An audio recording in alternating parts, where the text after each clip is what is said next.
when you work in production, you want to use great sources of reference.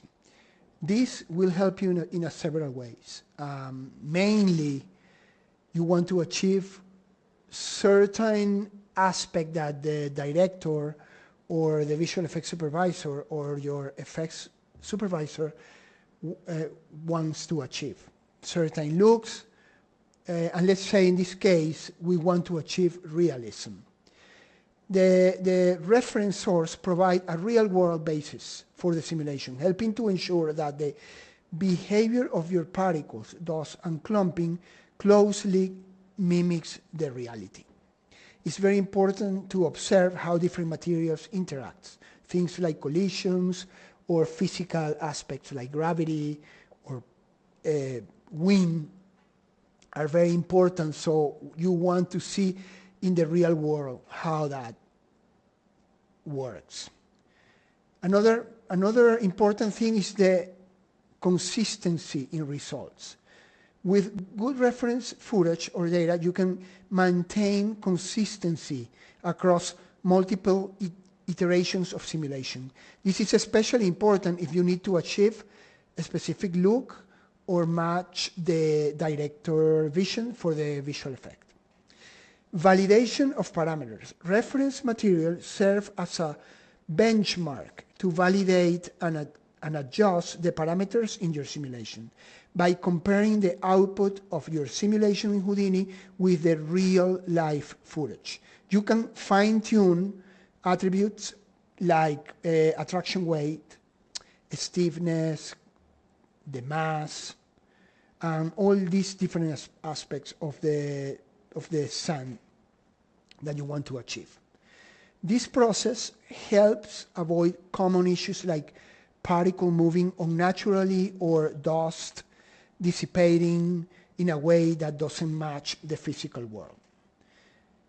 Another important aspect of the reference is the creative inspiration.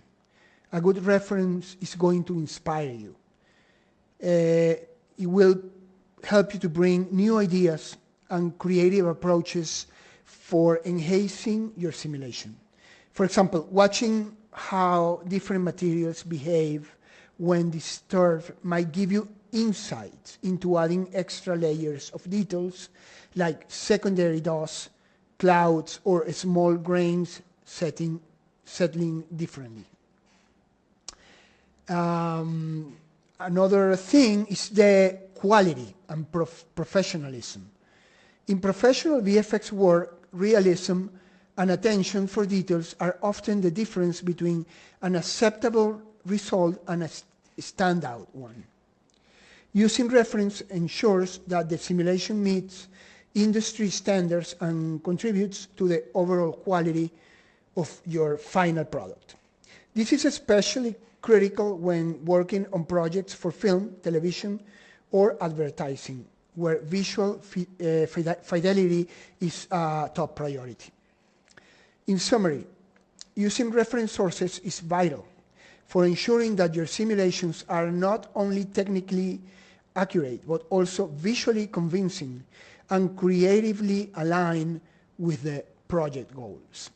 In the case of this tutorial, we're going to use a simulation that is more like this.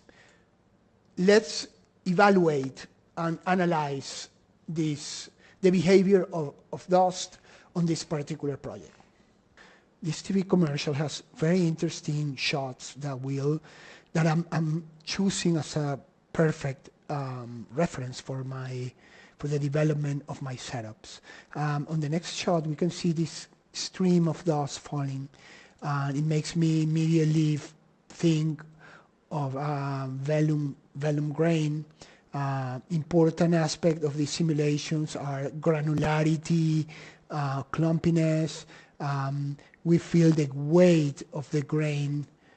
It doesn't feel like fine dust, but more granular kind of simulation. This shot, the following one, is mostly pyro. I wouldn't use this too much as a reference, but the next one is a good combination. First, it's a beautiful slow motion simulation, and I feel that 90% of this look I could achieve it using only pyro. Like 90%. We see a very fine dust that even we feel it's like very dense, fine dust.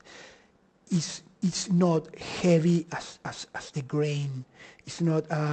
You don't feel like it's a heavy falling or heavily reacting to gravity. It's more like floating, kind of like fine dust that is even moving upward, racing. We can also see certain aspects important that we will try to achieve as the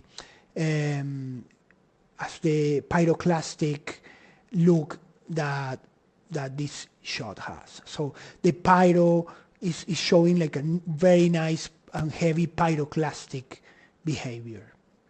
We also see like little rocks that maybe can be achieved with high and custom values of attraction weight, like very high frequency values of attraction weight, of custom attraction weight. But it's very important in production to always go with the easier, the more computationally light solution.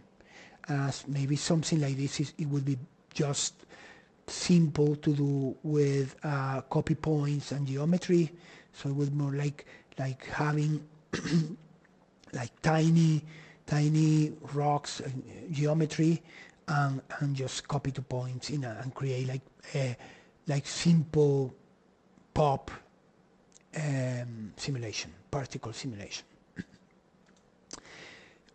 We can perceive here the relevance of nice collision behavior.